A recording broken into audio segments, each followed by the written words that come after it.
Good morning, beloveds. This morning we're going to talk about self love. I am Letitia Cunningham, motivational speaker and life coach. We are on a series of Women of the Bible because they relate to a lot of things that we have gone through as women. Did not realize that I was like that. A lot of things that we go through as women, and self love is something that should be very important to us as women because in order for us to love others, we have to first love ourselves. I discussed Eve a little bit earlier this week, and today I'm going to discuss a little bit about how we relate to Hagar. And the reason why I am giving talking points on self love is because Hagar had to love herself in order to endure, accomplish, and overcome what she went through. So, we as women, we go through a lot, and we know this already. And we endure and we overcome and we keep going and we get through. So, this is the book. If you guys want to get this book and read it, Women of the Bible for Women of Color, and it's a great read. But what I'm going to speak of, because battered, beaten, and rejected, but not abandoned, that spoke volumes to me. And the reason why is because not abandoned is we never ever abandon ourselves. We don't give up. We keep going. We push. We go in for the long haul. And if you don't have the energy to muster up, sometimes one day, that's when we pick up and we reach out and we connect with our sister circle. So I spoke of a sister circle, and I mentioned that I am not one who has a great, huge sister circle. And we always want to hold on to things that we're going through. We don't always want to pour out our negative onto somebody else. So in those moments, we have to know how to handle and cope because we still have to get up. We still have to go. So how do you handle and cope if you don't have that sister circle? If you don't have that person to pour that into? This is when writing becomes important. This is how we take care of ourselves. We write, we do the things, again, the things that we like. And if you don't know those things, you really need to figure them out. And I think that in writing, you can figure those things out. So you take that me time to figure out who you are, your likes, your dislikes, your passions, and you expand and you grow on those things. Sometimes in the wee hours of the morning or the late midnight hours when we don't want to disturb somebody else's peace, we need those moments to figure out when we're going through and our hearts are hurting, how to keep going. Women are, in this day and age, the quickest who are given up on. Your ideas are given up on. Your love is given up on. Your passion, we're down talked more than anybody else. Our parenting skills are down talked. The way we dress, the way we appear, the way we look, whether we're light, dark, heavy, thin, natural, straight, weave, whatever we do, somebody else has an idea or something to say about it. When really, whose business is it? So as long as we are not worried about what somebody else thinks of us, it's a lot easier for us to go on and continue. And I'm not saying it's easy because we are in a society where what somebody else thinks of you seems to matter most. And it should not. The only opinion that matters is yours and your higher calling. Those are the only two opinions that should matter. I've lived a life for a long time where I could care less what people think. And my saying has always been if you don't pay bills or take care of 5503, it doesn't matter. Your opinion doesn't matter because I have to live with what I do. I have to get up and keep going. And so you need to think the same thing. You have to live with what you do and you have to get up and keep going. Now, we all, of course, want our children, our parents, our siblings, and sometimes our coworkers to have a good idea of who we are.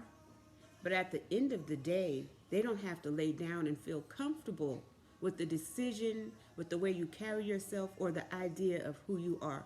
You are the only person that have to sleep well at night with who you are, because they're going to lay down and go to sleep worrying about who they are and building themselves or tearing themselves down. And again, that's for them to do. Every person carries their own. So we've been all these things, but yet we will not abandon ourselves. We will not abandon our cores. We will boost it up, bring it up, build it up, and carry ourselves with our head high and our shoulders back, because we cannot and will not abandon ourselves. That's what we won't do. Abandon is something we won't do. We've been abused by the world. We've been abused by our spouses, our mates sometimes. We've been abused by sometimes our siblings or our parents, our friends. Whether it's one way abuse, when people hear abuse, they automatically think of physical or in some type of physical abuse. And that's not always the case. You can abuse my kindness. You can abuse my heart. There's several different types of abuse. It's not always a physical abuse. And we also have to know that it's okay to protect ourselves. I will protect myself and my peace from anybody. If I have to back up off of my adult children, I will. And with my minor son, I can't back up off of him, but I can definitely protect my peace from him. When he's in a space that he should not be, and I've poured into him all that I have of me, it's okay for me to say, okay, it's time for you to learn how to bump your head. I'm going to back all the way up, and I'm going to pray like nobody's business, because that's my job and what I will always do for all of my children. But at the same time, I'm going to protect my peace. I always say I gave them life. I won't let them take mine. And what I say, when I say that, what I mean is this: stress kills. Listen to me. Stress kills. And the one person who tugs at our hearts more than anybody else is our children. They can stress you into sickness, which can lead to death. I will not let them kill me. I birth them, I carry them, I raise them right. I will bury them right. That's my job. I won't let them kill me. So understand this, that as women, don't abandon yourself for anybody. You have to keep going. You have to keep going for them. But first and more importantly, you have to keep going for you. Because if you give up on you, if you abandon you, it gives everybody else in your circle the idea that it is okay to abandon you. Why would you give anybody that idea? Because if they do it on their own, that's one thing. But if you give them permission, that's something completely different. So when you have to back up and know that it's okay. Back up and understand that it is okay for you to protect your peace from any and everybody, because they don't always deserve it. So another topic that we're going to discuss from Hagar is the disadvantages. There's plenty of disadvantages that we have because of society, just for simply being a woman. We carry the load of everything else. So we carry the load of home, work, children, school, some of us, friendship, the list goes on and on. So they look at that as a disadvantage, that we cannot do certain things well because we have too much on our plates. What they don't understand is that we don't abandon ourselves. So we figure it out. So when we get into a position where we have to add something else to our plate, we know how to roll with it. And not only that, not only do we figure it out and learn how to roll with it, we are also able to say no. And not because we can't, but because we are honest to ourselves. We're going to keep our me time. So if in order for me to have my me time, I have to say no to something that you want me to do, doesn't mean that I can't. That just means that I'm going to take care of me. And it's okay for me to say no. A lot of times, us as women have a hard time saying no, because we're taught that we are nurturing and caring and loving, and those things we are. but we also are nurturing and caring and loving to ourselves. So it's okay to say no. It's okay to say no and not think two thoughts about it and keep it pushing and do what you got to do for you. So when people look at that as a disadvantage because we have to say no to some things, understand and know in your heart that it's not. It's not ever a disadvantage. Another thing that we have is we've experienced estrangement and prejudice. We've experienced things of grief and despair. And a lot of times we relate things to our social status. This is important to me because I've never been I've never been that girl um, who's been in with the popular crowd or had that great social status. I don't go out now. That was something for me in my 20s, early 20s. Um, so it's not likely to catch me in a place of a social club or networking and stuff like that. I'm a homebody, and it's okay for me to be that way. But a lot of people in today's world, especially with Facebook and Instagram and YouTube and everything else that we have at our fingertips, look at your social status and think you're something that you're not. Or they will click up with you because they believe that you're something that you're not. The most important thing that I think that someone can get or should get from a social status is being able to give back. So if you have that great social status and you are not a person, you are not humble enough to look at and see where an area that can use your love, that can use your words, that can use your time, and you're not doing that, then you're failing at your social status because people look up to you for a reason. People look up to you because they see you and they think they know you, but they do not. Your social status should put you in a position to want to help, to reach out, to encourage, to uplift, to motivate. That's what it should do. But when you hear where our young people are today and where they're going, and a lot of times I'll get an inbox or a call or a text and say, hey, I thought I could reach out to this person, but they never got back to me, or I thought I could do this with it, but they just never do. Understand this, we all have the same 24 hours in a day. What you choose to do with yours is your business. Even if that reaching out is, hey, I saw your comment, I saw your text, I'm busy at the moment, but I'll get back to you this, and make it a point to get back at that date and time.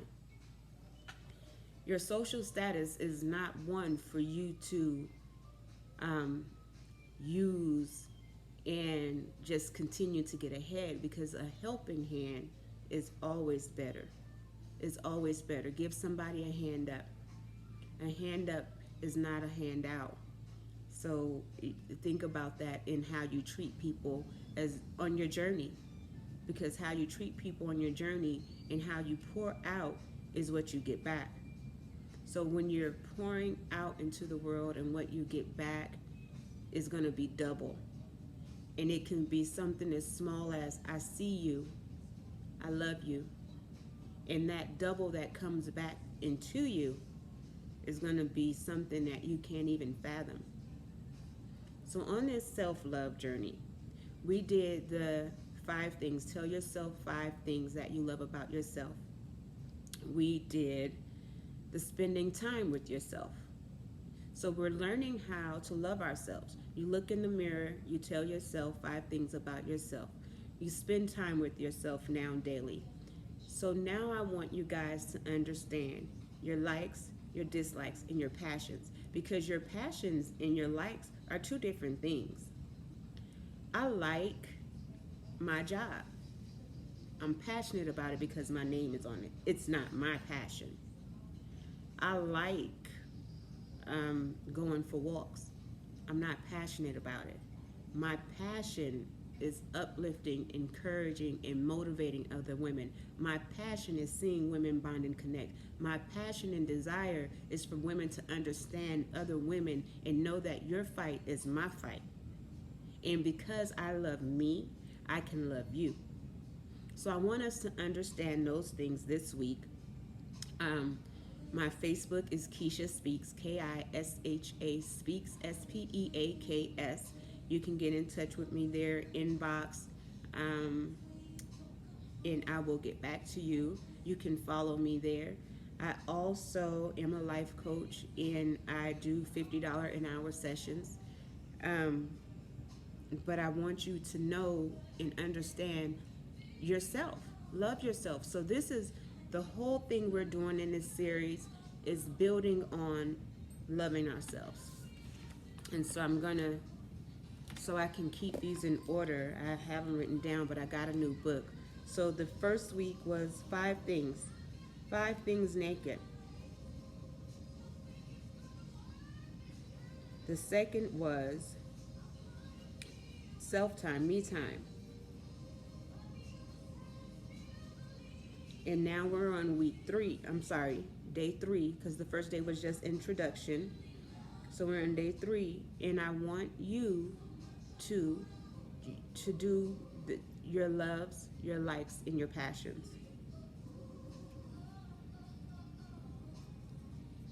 I'm sorry, likes, dislikes, and passions. We're doing likes, dislike, and passion. And we're doing likes, dislikes, and passions because we're learning to love ourselves. So what better way to figure out where to start in loving yourself and to figuring out what you like, what you don't like, and what you're passionate about. I used to find myself doing things for people because I wanted to help somebody, because in my heart I'm a people pleaser, and I've learned this about myself. I was doing things for people because I wanted to help them, and then realizing that I was unhappy with it because I didn't like it. So that's where it comes, where it's okay to say no. It's absolutely okay. Nah, I don't like that. But if you need me to help you with this, I can do that. And it's as simple as that. Now, either they take it or they leave it. It's not up to them to make you happy. You have to make you happy. And so learning to love yourself is learning your likes, your dislikes, and your passions. I sit and I take time and I read and I pray because I'm passionate about women and I want to unite women. So when I'm doing that, my heart is happiest. When I'm doing things that I like, I'm okay with it. I'm comfortable there. But it's not my happiest moment. When I'm doing a dislike, it disrupts my core, my being, who I am as a person, who I am as a woman. It's disrupted because I'm doing something that I actually do not like to do, trying to please somebody else. How does that make sense? How does that make any sense? That I'm doing something that I absolutely do not like to do, trying to please somebody else. So some of the things that we don't like that are easy for us to understand and say and figure out and picture. I don't like these TV shows. I don't like sci-fi movies. I don't like certain foods. Those are easy things. But I want you to really sit down and write things that you dislike, that disrupts you, who you are, that you will do for somebody else, because those are the things that you need to say no to. Compromise is okay. Compromise is fine. I will compromise with my children. I will compromise with my mate. What I will not compromise is things that disrupt my core, my happiness, my being, for anyone. Children, mate, whoever. Those are not compromisable items to me. So when you sit down and figure those out, then you can decide and start figuring out where you need to put those things, compartmentalize. I can never say this word. Put them in a compartment where they belong and keep going. So your dislikes are going to be in that compartment, your likes are going to be in one compartment, and your passion is going to be in another compartment. And then you can easily go to those things, and they will be in the forefront of your mind. I don't like that. I'm not going to do that. So it's not even a conversation. It's a no. It's a strong, firm no. Now, if it's something that I could live with that, let me think about it and I'll get back to you. Because then at that point, I have to start putting in myself in a place where, okay, I'm going to help this person with that. I'm going to do it, but I'm going to do it when I'm in a position where I'm going to be okay doing that. So we're not always in a position where we're okay doing something for somebody else. Sometimes our mind space might not be right. Sometimes our finances, our time, actually time on the calendar, might not be right. So we always have to make sure that it's going to be okay for us to be in a position for something that we can compromise. So at the end of the day, the biggest one is a passion. So if somebody came to me and said, hey, Keish, can you help with this women's clothes drive? I'm all in. I'm going to make that work. I'm going to make that work because that's what I love to do. Put a smile on a woman's face is something that I love to do. So I am going to make that work. So back to our talking points. If you are late joining us, then you have some homework to do. The first homework is 5 things naked. Tell yourself 5 things a day in front of a mirror completely naked that you love about you. Number 2, 5 times a week, me time. I do mine every day. I'm a 7-day-a-week me time person. But you can start out with 5. And then our likes, our dislikes, and our passions. And we're going to start building our self portfolio in love, in healing. And at the end of this journey, you will have a new mindset of a new you. That's what it's all about. Developing a new you and being comfortable and grounded in who you are, in that it's okay. I have 4 adult children, and their business is their business. I do not mind their business. I mind my business.